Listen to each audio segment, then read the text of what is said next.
Malakas na ulan din ang bumuho sa ilang bahagi ng Oriental Mindoro. Dahil pinagbawalang bumiyahe ang mga barko, stranded ang maraming pasahero at sasakyan. May ulat on the spot si Bea Pinla.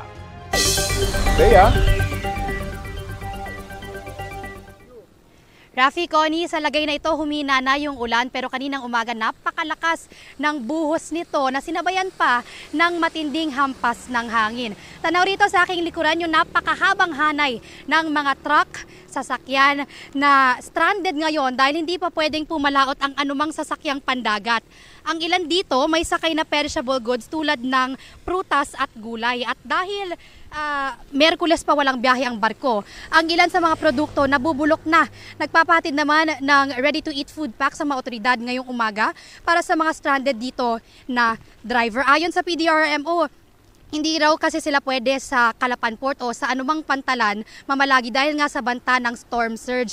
Nasa higit 500 pasahero, halos 400 rolling cargoes, 4 na bus at 22 private vehicles ang stranded ngayon sa buong probinsya.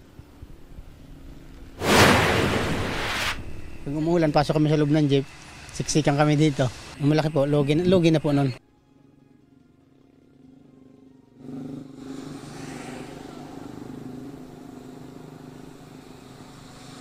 Rafi, Connie, higit 1,000 pamilya o halos 4,000 katao yung nag-preemptive evacuation na.